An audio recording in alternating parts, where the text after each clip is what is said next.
The head. Yeah, and it almost looks like we're doing a deposition here. I'm fucking signing them into divorce papers.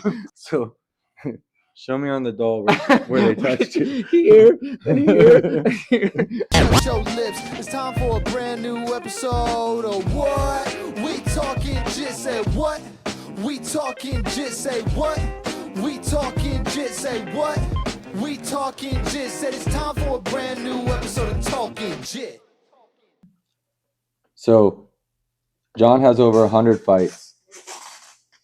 For some reason, decided to step into jiu-jitsu. We'll get into that. Mm-hmm. But give a little bit about your background, your boxing background. Jesus. It doesn't have to be long. I started when I was 11. Mm-hmm. I started boxing when I was 11. Well, I remember it was a couple of kids that I was friends with. They had their first fights at like a community center. I want to say community center. It was a rough place. So a couple of boys, their fights, and I went there. I was at school with them, and I went to the fights. And my mom even says that this day, she says, "You remember, she couldn't get me out of the place. I didn't want to leave." I can feel And that. that was a Friday night, and I went straight to the boxing gym on a Monday night, Monday evening, 6:30. Some boxing started, and I walked in, and that was it. That was it for me. I was there. Just had you. I was there. From there on, I was. Well, which like growing up where I grew up back home, and I mean, I don't know. Americans think Ireland is this beautiful, amazing, gorgeous place, all green grass, and it is. Don't get me wrong, but like where we grew up in the city, and like it was at the end of the Troubles. You know what I mean? So it was. Well, talking to Americans about it's kind of weird upbringing when you British soldiers in the streets and checkpoints and stuff like that. But Damn. I went to the boxing gym actually. I tried all sports, karate and football and athletics and stuff like that, and I was good at them all. But I just loved it. Just pulled you in. And I was there when I think I was 8 or 9. I went, and it wasn't in our boxing gym it is now, and I was there for 6-8 weeks. And the coaches told me I was too young. I had to come back when I was older. I figured in Ireland everyone's doing it. I know, but I think it was there's too many kids, young kids at my age, and the coaches just couldn't handle that amount of young kids, and we're all nuts, we're all crazy, So I think that's why they told me to come back. But I remember my coach, that's Kiahar now. He says, I wish we hadn't let you go at that age. I wish we had kept you. It's them extra couple of years. Would have made a massive difference, because there was a lot of the kids I fought in the amateurs that were top class amateurs by the time they were 13, 14, 15 years old, and they were boxing from they were 7, 8, so. Were you afraid of burnout though? If you started that young, you think you would have been burnt out? I don't think kids can burn out that young. Yeah. If they've got a love for it, I really don't think they can burn out. It's either in you or it's not. Do you know what I mean? If you want to do it, you're going to do it. If you don't want to do it, you're not going to do it. Yeah, I got sucked in too. It's like I did, a boxing gym around here for a little bit during the summer, but when I went to school, I couldn't get the schedule to train. Mm-hmm. So I went through my last year of school almost doing no sports, and then my buddy who was a year behind me was big into wrestling. So I waited like 2 years before I stepped back in. Mm-hmm. And we decided to do MMA together because he's like, shit, what am I going to do now? And we stepped in, and I was sucked in. Like, it was like, that was it. I'm in there. See, growing up for us back home, it wasn't as if we had a massive amount of options as far as sports. Like, sport wasn't pushed to bring... Like, when I started boxing with the Irish national team, and I was going down there, sports psychology was just coming into boxing. They just started... And I didn't talk to one often, but I talked to, like, a sports psychologist a couple of times. Like, nutrition wasn't a thing. I mean, it wasn't. They just kind of started bringing that in, and I started training. Raw dogging it. It really was. It was the old school boxing mentality: cut weight, kill yourself, cut weight, and get in and fight. And like I started down with the Irish national team. It was around the time, I think it was about a year or so before Andy Lee went to the Olympics for Ireland. So I was training with all those guys. Oh, wow. The high performance team, and that's when we were in. I mean, I trained all the boys I trained with when I was coming through. I mean, they were top class amateurs. I mean, you Carl Frampton, 2-time world champion. John Joe Joyce, he won Olympic silver. And you got to train with him? I trained with all those. That's I sparred huge. with them. Like me and Kiara were sparred nearly every week. Like David Oliver Joyce, he won the world championships. I mean, all these boys. I mean, they were phenomenal amateurs, you know, and that's the guys I was on rubbing shoulders with.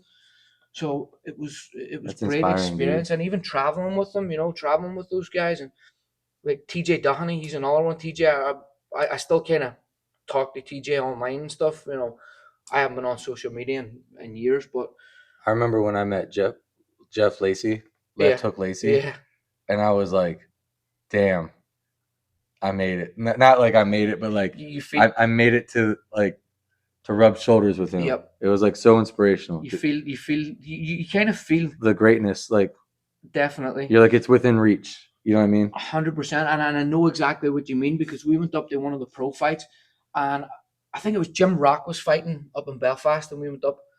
Actually, going back before that one, we went to the World Championships, the Amateur World Championships, Right. and one of our coaches was I was only shit. That was 2000, so I was what 14 at the time, and one of the coaches in the gym, he was working the World Championships as like an official, and he says to me, he says, "Come on with me," and he took me down into the back and into the dressing rooms, and shit, I met all the Cuban fighters, and this was the day of the finals. Oh, So wow. they all had their medals, and I was in with all the Cuban world champions, the Russians, and I was in as an amateur going, this is it for me. Like, this is what I want. I think it was that day. When you say, like, you're there, you know, Yeah, you're this like is it. This is the point I'm touching shoulders that with I'm these touching people. shoulders. I'm in talking to these guys. And then only Get around the right people. two, You know what I mean? 100%, that's around the right people. That would be my advice to younger me. Is like I had everything it took. I feel like to make it. Yep. Back then, I had the drive, physical ability. You know, I was mentally set, wanted it, but just sometimes being around the wrong people. Definitely. It, And growing up where we grew up back home, there was a lot of that. A lot. I mean, it's holding you I back. could have fell into that. Like all those guys that I went to watch that were fighting, they didn't last but a couple of years and they were gone. You know, they're gone out of the sport. I was there, I was still there. And but no, what you're saying, around the right people for sure. You got your And roots in boxing. yeah. And I would never say I was the greatest talented fighter, but I had work ethic. I worked harder than any single person there. I was there to work, you know, and that, Yeah. that for me that's what it was for me that got me to where I was. I don't think it was my talent. I think it was I just worked hard. Let's talk about how many fights you had. All I in, keep asking you this question. all in, I've got close to 170. There's 3 pro, and then all amateur before that. I think I looked at I still have That's my a boxing lot. card back in the house, my record, and I think on that there's 120 on that.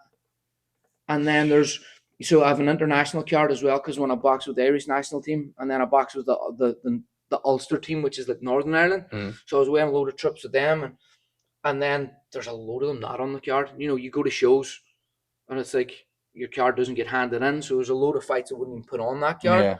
So yeah, it's up and around that I've seen range. some, but I think the people watching would like to hear about how, you know, big athlete, boxer, lifelong boxer, basically. Yeah.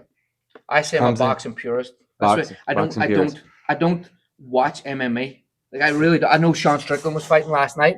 I only know that because I just started on Instagram. That was a good fight. But I don't even watch it. You know what I mean? Like I don't. But I mean, and here's what's interesting is boxing was my first love. Like when I was a kid, I even watched like Tommy Earns, like freaking highlight video. When I don't know if it was even YouTube yet. YouTube might have been YouTube first came out. I would sit at home after school and watch Mike Tyson highlights, Roy Jones Jr., Tommy Earns, Sugar Ray Robinson, Sugar Ray Leonard, Marvin Hagler. Like I'd watch all the greats, all the old ones, Ali, Joe Frazier, like, and that's what I wanted first before. And we were early to MMA when we did our MMA career. I mean, like, that's when people had a specialty. It was like they had one thing they brought to the cage. This guy was a striker. This guy was a grappler. And then, you know, that was like the Chuck Liddell, Tito Ortiz, Randy Couture days when they were like. That's what made the UFC. That was what was crazy is that it was being paved as we were getting into it. We watched I remember sitting in my room. We watched Ultimate Fighter season 1, and we were already into it. I already had the video games, and we were like, let's go do that stuff. And Ultimate Fighter season 1 was starting. Yeah. So this is where I think it's interesting for you. Like your first day of jiu-jitsu, what surprised you? So going back, how I had done a little bit of jiu-jitsu when I moved. Nah, probably not when I moved. Probably I was here about 3 years. So there was no real jiu-jitsu in Ireland. Like it wasn't a thing as I was coming up. I remember my buddy Gareth Stewart. Gareth's dad was a bodybuilder, and Gareth was always in shape. He was always fit, like younger, like in our teens. And Gareth, I think he used to travel 4 hours twice a week, travel 4 hours there and 4 hours back just to do jiu-jitsu. And he was doing MMA before anybody back home that I knew was doing it. Mm-hmm. So it wasn't a big thing. So when I moved to New York, my buddy Stevie Robson, he's one of my best friends. I mean, me and him went through a lot together. I say he has more fights in the street than I have in the ring. But me and Stevie just got along. The second we met each other, we just clicked. We just got along, and I was in between boxing at that point.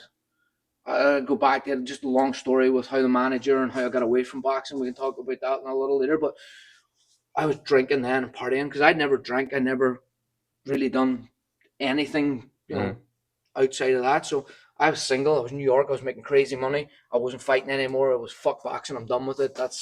I'm finished. I'm over it. I'm never going back. And I kind of went 3 years of just partying and just drinking and messing around. But me and Stevie found an MMA gym in Yonkers. It was Animals MMA. And we said, you know what, let's start training. We still train. Me and Stevie always trained. We always ran, or we always went to the gym. We were always training. Mm-hmm. We never didn't train. Yeah. We trained nearly every day. But we're like, you know what, I want to just at least do something. So we went to Animals, and the first night in the gym, the owner, Sam, says to me and Stevie, because we were sparring with each other, it was just light sparring, but he goes, and Stevie's probably 6 foot, 210, 220, and they were laughing at me and him. They were like, it's like a Looney Tunes cartoon, like the big dog and the small dog. You just see the puff of smoke, because me and him we were smashing each other.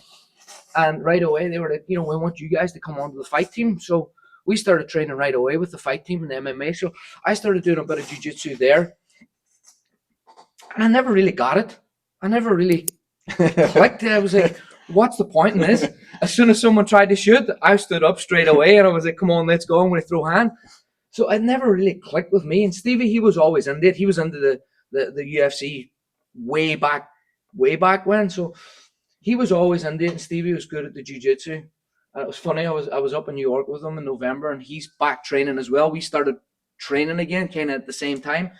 And he says, I'm a 15-year white belt. He's like, I should be a black belt by now. But so that's how we get into it. As I say, I never really liked it. I never clicked. So I have a funny story about that. So I liked boxing, like I told you. Yeah. My buddy, one of my good buddies is a wrestler. A lot of my good friends were wrestlers. I might have shared this before on the channel, but like they would always talk shit about how wrestling's superior.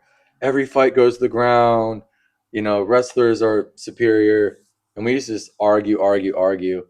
So that's kind of what drove the MMA scene. Was I thought wrestling and jiu-jitsu all looked terrible. Yeah. Like you said, I didn't quite get it. I never got wrestling. Because there's no such thing in Ireland. Like, wrestling was not a thing. Then when we stepped into the gym and our trainer was like a jiu-jitsu black belt, started kind of grappling. I'm like, oh man, this stuff's actually not, like, once you're in it and you understand it, it's actually kind of fun. Yeah. And you're not having to worry about getting punched too much. I know. The only thing you got to worry about is getting fucking kneed in the head, or getting your arm broke or ankle snapped or knee popped. Did anything frustrate you when you hopped into jiu-jitsu? At the start, like when I was in the MMA gym up there, no, because I really didn't have an interest in it. I was like, I'm only doing this because it's kind of a thing we have to do. Mm-hmm. So I didn't really care enough about it. They let it frustrate me. Yeah. But when I moved to Florida, I actually was living down the street, and I found this gym here. And again, I wasn't boxing, so I came in here and I rolled in here a couple of times. and I didn't stick with it again because I was like, well, I don't know, like it doesn't do nothing for me. I wasn't getting anything from it. So getting into jiu-jitsu now, my son, he watched the Karate Kid, and he was like, Dad, I want to do karate. And I was like, no, every fiber in my body says, no, you're not doing karate. So What are they doing here so early? that's a good question. He might have. Oh, sorry. You're good. Just roll in Just- the background. It'll look Yeah. good for us in the video. Just You're going to be on YouTube. Don't mind us. You're talking about what frustrated you. Oh and you no, didn't get I was saying how I got back into how I got into jiu-jitsu, that I'm doing it now. So my boy, he wanted to do karate, and I was like, no, you're not doing it. Like every fiber of my body was completely against it. I was like, no, you're paying for belts. You know what I mean? I'm not doing it. So I text Cody Cairns. Cody was training here for years. I mean, you know Cody well. You're good friends with Cody. Is that who pulled you in? No, I was actually with Zach Allen. We were on Cody's bachelor party and we talked about it because JD was training, and they said, well, why don't you try and talk to Legs about coaching boxing classes and trade boxing classes for lessons for your kid? I said, all right, that's actually a good idea. So I talked to Legs, and I think he was in between Muay Thai coaches and he didn't have anyone at the time for striking. So it worked out. He says, come in, do a couple of classes. So I started coaching the boxing classes, and I've been coaching now for 2 years in here, and I've got my regulars that have been coming for 2 years. Right. Trying to get more. I would like more people to come, but like the 2 days a week, I think it's hard for everyone. But then being here with my son and bringing him every day. He's here 4 nights a week now. I mean, you train JD, you work with him. Like he's here 4 days a week, and he loves it. Yeah, he's getting better. But what made me click with jiu-jitsu, I was like, shit, this is actually pretty cool, was watching him. Like watching him starting as an absolute beginner with no experience in any martial art fighting at all. And then the more I trained here and every time I was coaching, everyone was rolling. So I was like, you know what? Let's jump at it again. And that's now about 6 months now I started. We got so many parents here who started because their kids started. Yeah. And Scott over there is doing the opposite. Scott's bringing his kid in here. Bringing his kid in. I know. That's going to be like what I do. And but I think it's definitely something me and JD have in common now. Yeah. He talks to me about it at home and we talk about it. So it helps you guys bond? And it helps us bond, absolutely does. That's awesome. But I've actually got a bug for it now. I've actually started to really think about it and learn stuff. And I think it's because I'm not focused on boxing. Do you know what I mean? Not that I don't care about boxing, I love it, but I'm not fighting, I'm not training to fight. Does anything translate from boxing to jiu-jitsu? A lot. Yeah? A lot. Really? Like what? I definitely. The footwork. Distance. Distance control, I think, is a big thing.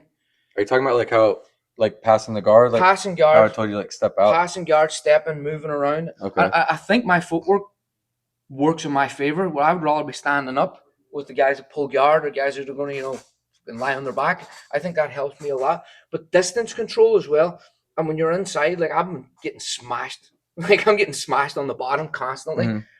But being there and understanding like the physicality of boxing and being in close and how to kind of like tie up and hold so that you're not putting yourself in a worse position than that you're already in. I think that helps transition a lot.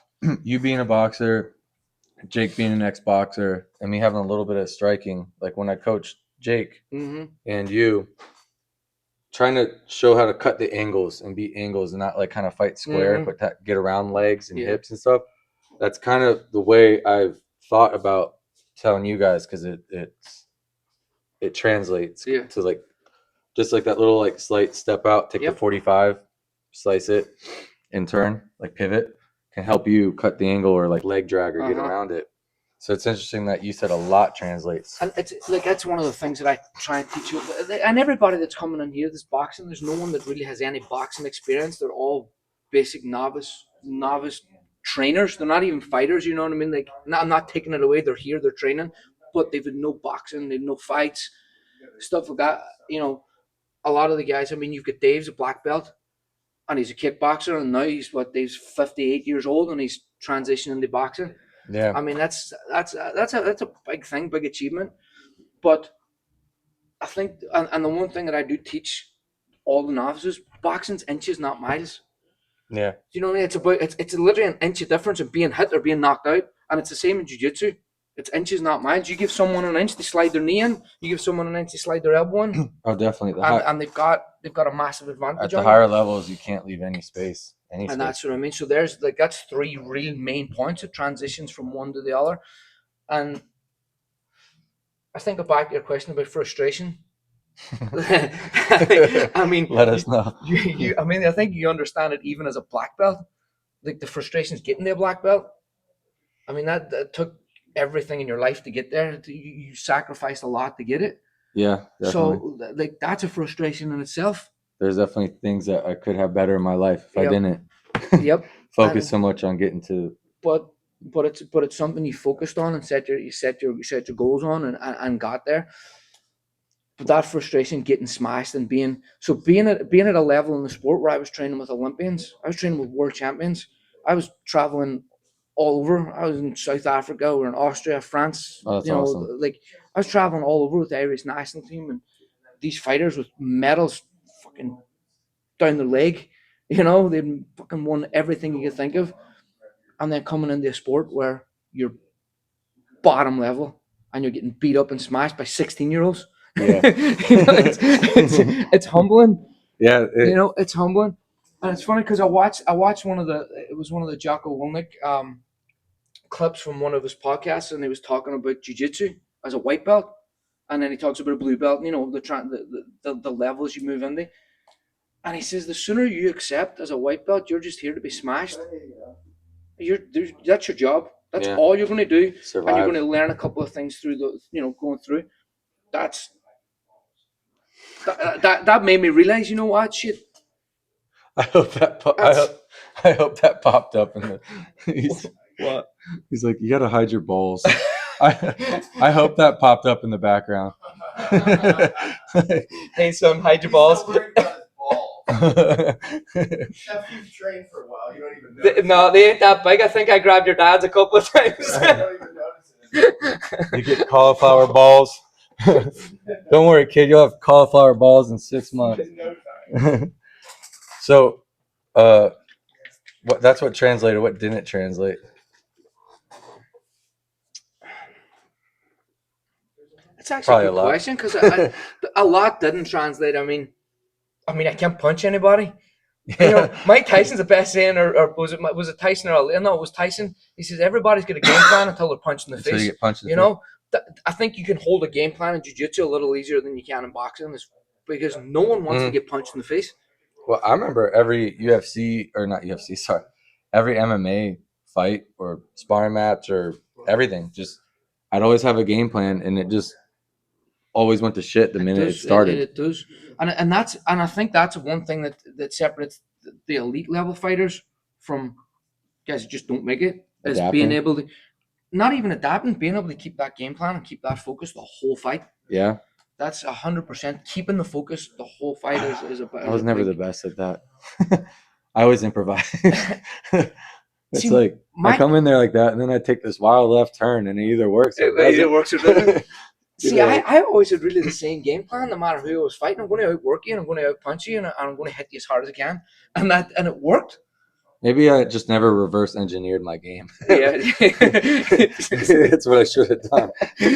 Maybe take a look at what I'm doing wrong first. Yeah, maybe it's just I'm going to probably do this, and then you go in, and that opportunity doesn't show up. And then it's like, oh shit, what am I going to do? Detour. So I think that's one of the things, like, that doesn't translate is, people ask me, well, what's it like to box? I say, well, if you're standing there right now and you know I'm going to punch you in the face, I mean, you're going to get hit in the face. There's no way out of it in the boxing ring. You're getting hit. Don't care how good you are. Oh, yeah. You're going to get hit. Yeah. Like jiu-jitsu, there's a good chance you're not going to get choked. There's a good chance you're not going to get tapped if you're rolling with the right people. So yeah, or you're rolling with the wrong people. Or you're rolling with the wrong people. But I think that's a big one. So going from the top and high up in boxing, and now starting over, you kind of brushed up on it already. But was it hard being a beginner again, or was it exciting? No, I just think because who I am, I just take the challenge. I'm going to take it, yeah, and I'm going to work. Like, I mean, a lot of the guys that have wrote within here, like, dude, you just don't stop. You just, and that's just the mentality I have, and it's the mentality I've had in everything in life, work, relationship. It's just go, go, go. Mm-hmm. I have I idle it like 90 miles per hour. Got the dog in you. Got the dog. Got the dog in you. And it felt like starting over. Like you felt like a newbie, right? Yeah, it definitely did. Like lost? I don't know about lost because I've been in gyms my whole life. Yeah. I've been in around gyms and I've been in around fighters and I've been training, so it wasn't uncomfortable. Mm. It was, and it wasn't. People come in and they feel nervous and they don't want to. They don't want to do something wrong. I didn't feel any of that because it's like I know where I am. I know what it's going to be. You've already built. It's going to be what it is. So was it like you already understand what it's like to build the blocks? Yep. So you just knew you just had to get to work. Yep. Just keep working. Yeah, that comfort. You're going to work. Yeah, it does make it different, doesn't it? Absolutely, it does. Absolutely. Like even like competing in jiu-jitsu, it's like, well, I've already been scared shitless that I'm gonna get like destroyed in front of my family, or like cut or knocked out or concussed. Yep. So like that fear, you're kind of used to it. So it's like I'm just gonna have to go to somewhere new, and I know it's gonna go away. I know I just got to get on the mat and get it going. Yeah. And so it's like that comfort still kind of similar. Like it definitely is. There's a comfort level of training so much my whole life of being in a gym like this, and everybody at this gym, there's everybody in here's welcome. Yeah. You know what I mean? And I think everybody seeing me here coaching the boxing classes, I'm not going to sound as if I'm pig-headed saying it, but I think there's a little bit of respect there. Yeah. You know what I mean? Because they can see, they watch my sport and they understand my sport, so they respect that sport as much as I give them respect for their sport and jiu-jitsu. There's definitely merit to that. Like someone comes in as a newbie and someone comes in who's already achieved, high level. It's the respect is going to be a lot different. But like I picture like, you're walking in, you're just like, I mean, it translates to life too. It's outside the gym. Yep. I mean, you go through all this, you learn consistency, discipline, hard times, absolutely, plateaus, shit like that. And then it helps your mentality outside. That's a huge mental ego check that you get from this. It definitely 100% gives you a boost. It gives you a leg up in life. Yeah. As if you can control your own brain and your own mind and how you handle life, if you can control it, if you can't control that part of it, you're not going to succeed anyway. Did boxing do that for you too? Yeah. Definitely. I mean, I think I've always been a confident person, just in myself. But boxing definitely helped it. Helped you too.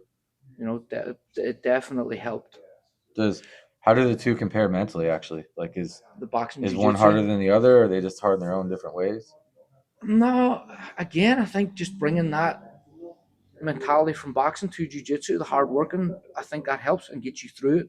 You need that. You need that mentality I would say for white belts coming in, like you need that mentality of, okay, I'm going to suck. I'm going to get smashed. I'm going to get hammered. I'm going to get beat up. But you know what? It's going to get better. So last Friday night, I think was a good example. For me, we were in here, and the big kid, the young kid with the beard. Oh, yeah. I mean, he slammed me. Oh, did he? Oh, he slammed me hard. Oh, I know you're talking about. And he slammed me. I know. Dude, no slams. And then I tapped him like 10 times. And he's coming in as a white belt. I'm a white belt, but that went, holy shit, after 6 months, this is what it's like to be on the other side of being able to tap someone. Yeah. Even though it was only a white belt and he was trying and he was wrong. So there's the first step for me understanding, oh shit, I'm actually learning something.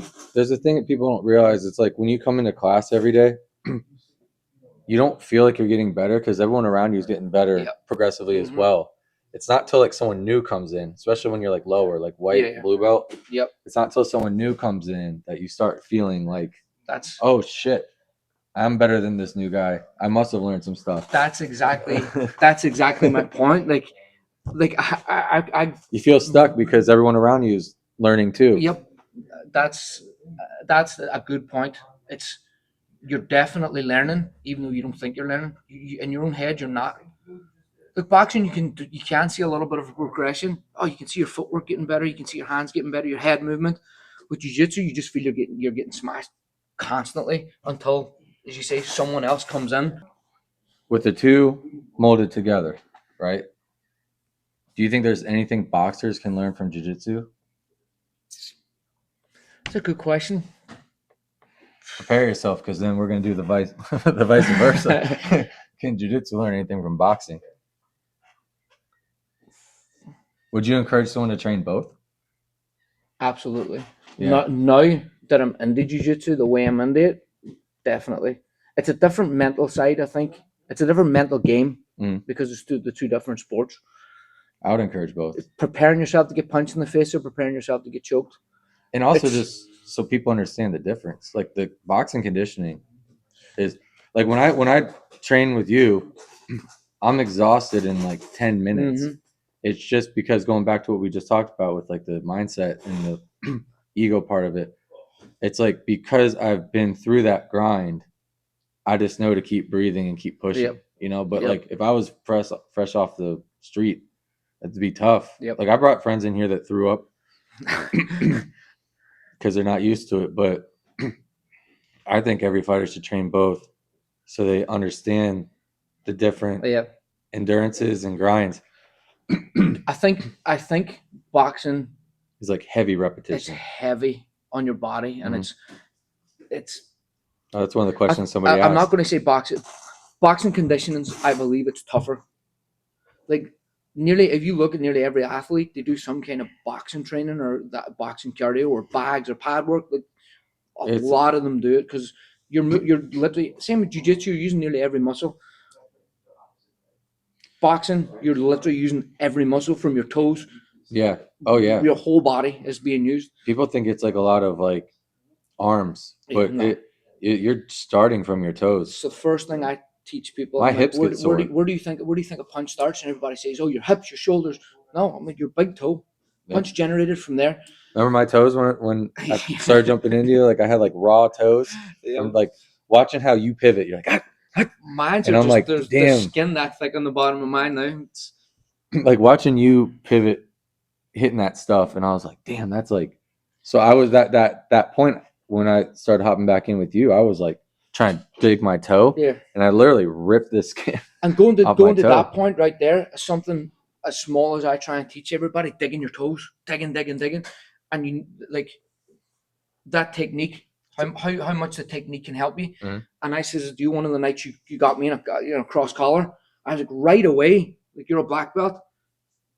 Like it was different night and day than a white belt or some blue belts grabbing. So it just that technique. So that's how you feel. Different. That's what I mean. It's exactly the same. We're yin and yang right here. It is. It's that difference, like technique of how technique can help you. Do you sit there like, damn, I want that? Yep. Because I do that when you're like right away. I'm going. Fuck. When you're doing like your footwork and your movement, like I sit there and I'm like, damn, I want that. But thing is, I understand like how much.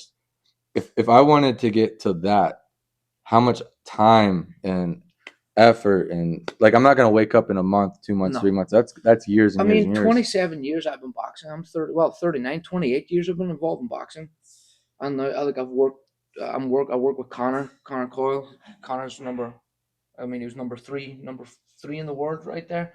I mean, there's a lot coming up for him. I'm working with him. And is he 3 right now? I don't know if he's back up in 3. I'm not 100% sure where it is in the rankings. But working around pros and working in gyms with pros and training with pros, and like you're always learning. That's something I would probably say that you learn from boxing. Vice versa. You're always learning, and especially jiu-jitsu. I don't think anybody will ever know everything about jiu-jitsu. Even there's always stuff developing. Boxing styles change, but the basics of boxing's been the same since men started punching each other. It's hit each other in the face and not get hit, But jiu-jitsu's constantly. I don't think there's going to be chokes and moves and developed in jiu-jitsu for years and years and years to come. Yeah, well that happened with because like when I was doing MMA, our gym was mostly jiu-jitsu, but back then like the jiu-jitsu was so basic. And it was like really the way I could put it is like it was really square, like that spider guard, De La Hiva. Like you didn't like see. I don't even know if that existed back then, or if I just didn't learn it back then. Yeah. But it was like arm bars, triangles, omoplatas, butterfly sweeps, scissor sweeps. Like it was all like just straight up, kind of like like if you watch an old school MMA match and you watch like everyone got the side control and to mount, it was like that same exact like repeat. Yeah, it wasn't as like crazy Minari roll like stuff like that you didn't see a lot of that. Cartwheels over the top of over the top of their opponent. So then I went through like a period of time.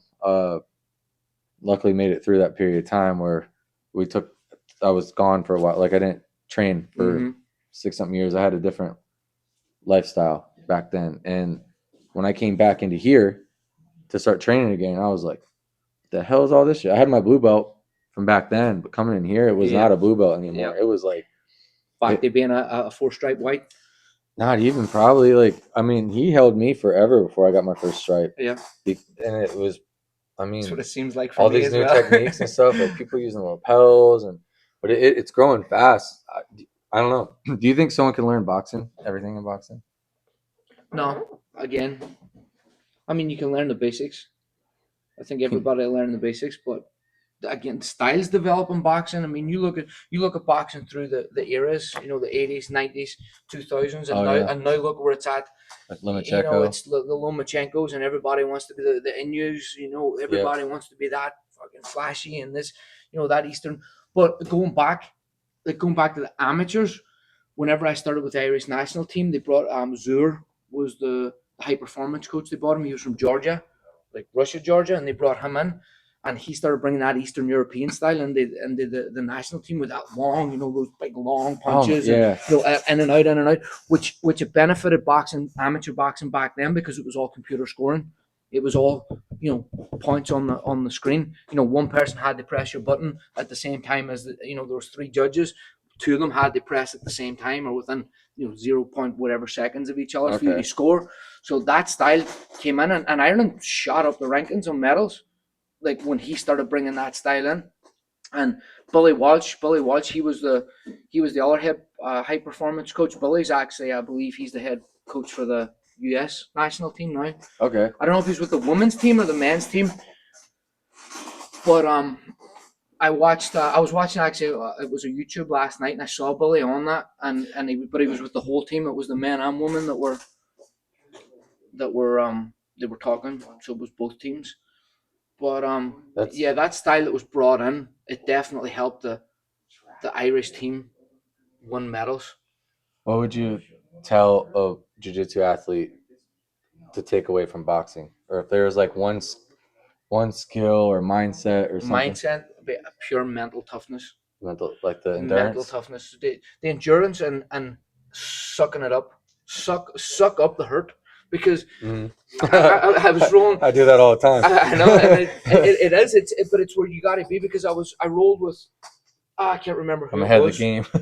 But he was just cooking me, and he was just lying with his chest in my face, and I was dying, and I think there was about 3 minutes left, and he just held me there for 3 minutes, but I sucked up that 3 minutes. It was one of the higher belts, and he says to me after, he says, John, 99% of white belts would have tapped after 30 seconds.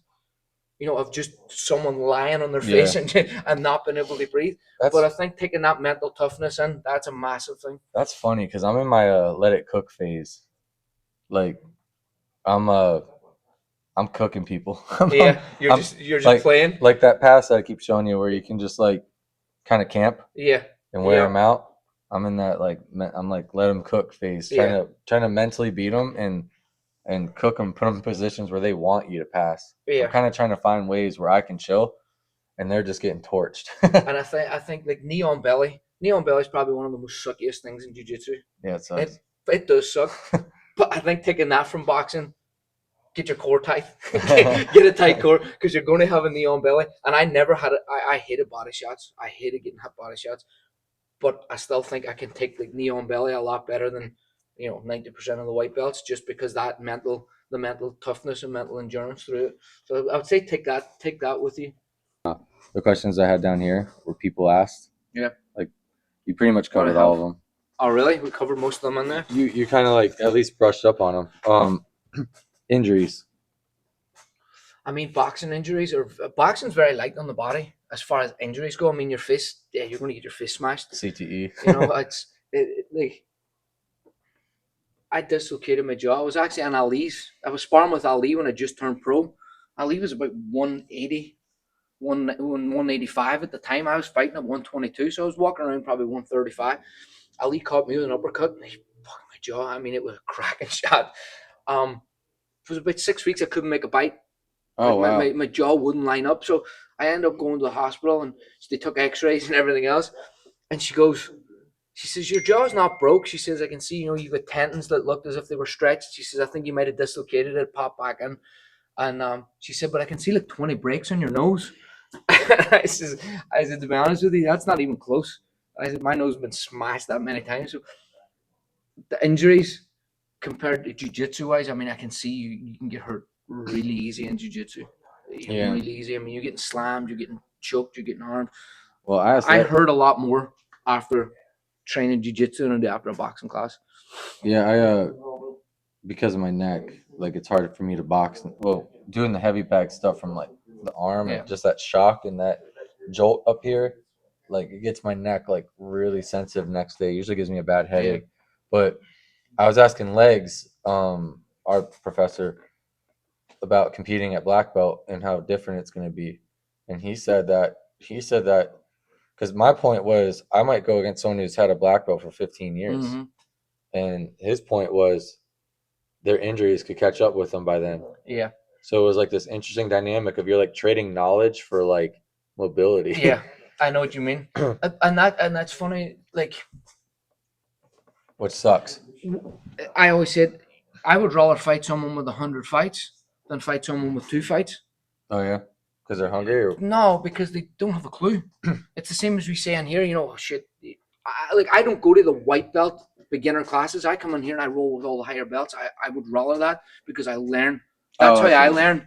And I don't want to get injured because brand new white belts coming in. If you see yourself, they're spastic when they throwing and all over the place. I avoid a lot of them like the plague. And I believe that brings. I believe I bring that to jiu-jitsu from the boxing is that control. You know what I mean? Body control. I'm being able to control myself over just spazzing out and freaking out and throwing arms and legs all over the place. The other one was longevity, but we already like segued into that too. Yeah. The last one people wrote was, would you recommend? What one would you rather your kid do? If your kid could only have one, or your kids could only have one, which one would? That's hard for me to say. Like, I've the best for last. I've built a lot of good friends through boxing. I met a lot of people. I mean, traveled. There's people I still talk to, and through the boxing. I mean, I think boxing definitely has an effect on you mentally. With eating, any boxer says they don't have an eating disorder is lying. You do. Like cutting weight and having to make weight, and as much as I have, it definitely messes with you mentally. The weight cuts mentally, but getting punched in the head, I think it does affect you. Mm-hmm. So for my kids' health, but then you look at the flip side, injuries. Yeah. Could they break their back? Could they break their neck? Break their arm? You look at that over herniated disc. So you look at that over, as you just say, you're giving up knowledge for longevity. What's the balancing act there? My boy just told me last week he doesn't like boxing. He doesn't want to box. So that one hit you hard. That killed me. I was on the bridge, I think, for a couple of days. I was going to jump, but no, I'll never ever force my kid to do anything he doesn't want to do. If he wants to box, I will coach him every day of the week. If he doesn't want to and he just wants to do jiu-jitsu, and I know he loves jiu-jitsu, he's a thinking kid. But I think there's some kids that are built for one and not built for the other. He's just not built for boxing because he doesn't have that mean streak in him. It's funny because like in jiu-jitsu, kind of going back to longevity and stuff, but I'm thinking like what got kind of funny is like, so you come in jiu-jitsu and you're like, first when you get the bug, you're like focused on, I want to be a black belt. I want to learn everything. I want to be the best. I need to get there. You like look up to the higher belts so much. And then you realize that like the higher belts are constantly telling you longevity, like dropping longevity. But you don't want to listen because you're so hungry that you're training twice a day. You want to get it. So I think that's something as well I bring in. For me, I'm not looking towards a black belt.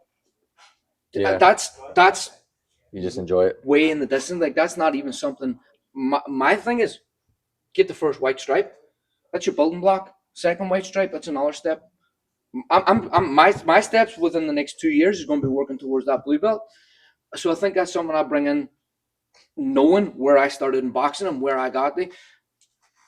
And that's helping me with jiu-jitsu. Not look at that like, no, I want the black belt. No, because that's something I might never achieve. You know what I mean? Oh no, I mean, so you got. I just saw a video of this 70-year-old guy, IBJJF, getting a black belt on the podium. Yeah, that's sick. I think I shared it. Yeah, I think I did see. I think he did. did. You see that? Yeah. Like, so that's one thing I would tell white belts: set realistic goals. Yeah. Don't set a black belt goal. Set a goal to get your first stripe.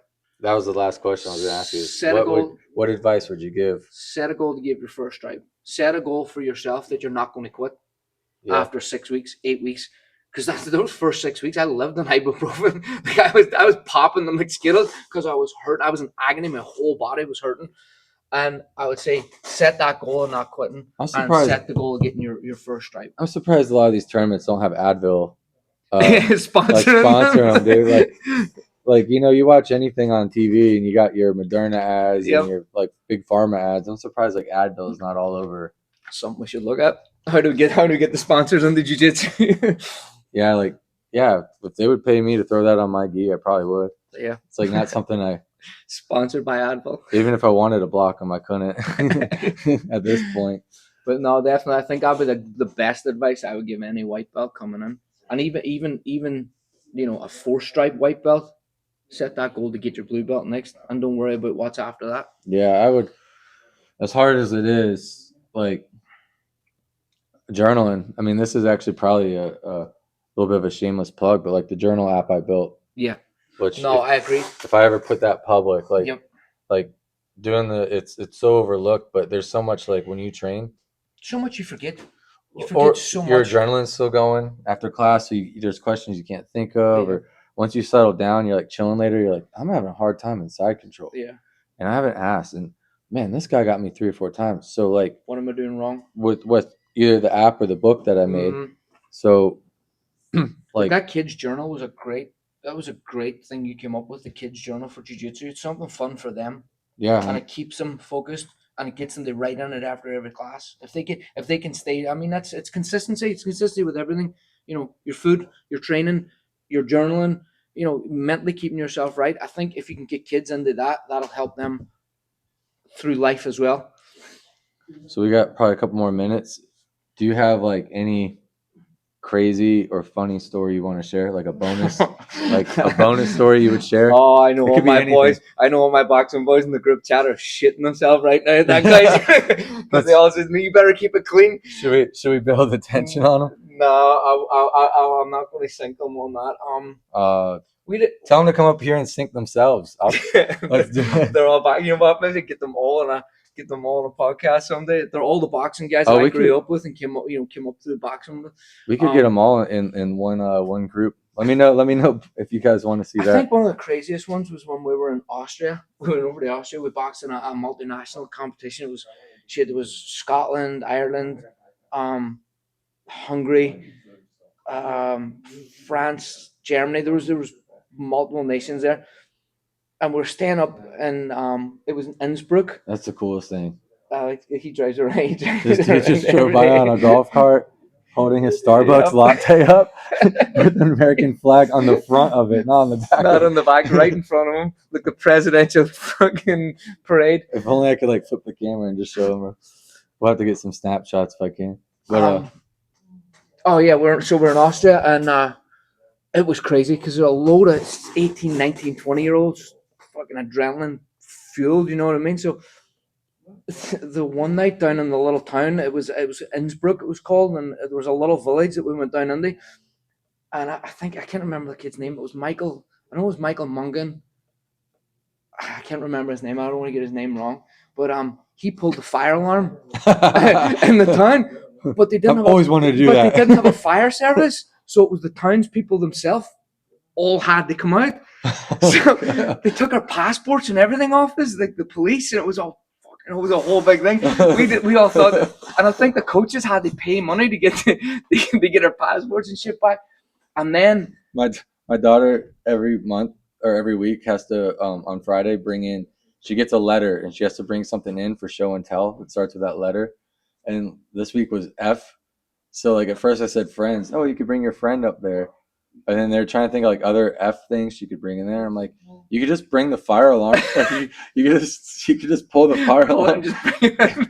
My 5-year-old is sitting there arguing with me about she's not touching it, which I was proud. But I was like sitting there like, why don't you just pull the fire alarm and tell them I'm bringing. This is my show and tell. That was one of the crazy things. And then one of the Scottish guys, he punched one of the Hungarian guys in the throat, and he nearly killed him. It killed him? No, it didn't kill him. He was, there was a whole, I don't know if he had to be resuscitated or there was an ambulance had to come, but yeah, he punched him in the throat. And then one of the guys, so the place we were staying, it was like an outdoor pursuits, like, rock climbing and, oriented mountaineering and all this. And so one night a week, apparently it was a gay bar. so and it was at the end of the competition, it was the end of the training, so we were all in drinking. And one of the guys come out of the bar or come out of the bathroom. He says, I think I killed him. Some dude grabbed his ass in the toilet and he fucking banned him. And the guy fell and had his head on the toilet and split himself open. So that trip was was mayhem. It was a mad trip. So I imagine it's probably the same for you, but like after fight nights, there's usually like the after party. Yeah. Like usually, and the amateurs never so much. The pros, we always went. Even the amateurs for us, there's always like someone would come up and be like, "Hey guys, there's a bar. We're all meeting up." Like, I was young and like I never drank, partied at that point. So I went home and I went training the next day. So we had an event in Florida one time. Like it was like rare in Florida. We had to travel a lot, and what happened was I went to the bar next door. It was like a club next door. And it was a gay club. It was called Honey Pot, which to me, I was like, I don't know. I don't know where my mind was, but like walking there and everything was cool at first. And, I'm with like a group. And then like we pretty quickly realized like, why is everyone looking at us? Oh, maybe it's because we look like a bunch of, degenerates. Yeah. And then like pretty soon we realized we're fresh meat. I did the same jiu-jitsu thing. Guys, and you wonder why jiu-jitsu gets a bad rap. So I dropped a bunch of our supremacy cards off and come and train, boys. Or like a competitor gym, I just dropped it off and left. They got a whole lot of students, You can go there, boys. But hey, I think we should cut off there. Yeah, because it's about time you're gonna train. Yeah, I'm gonna go. I might go back to bed. I'm gonna get choked.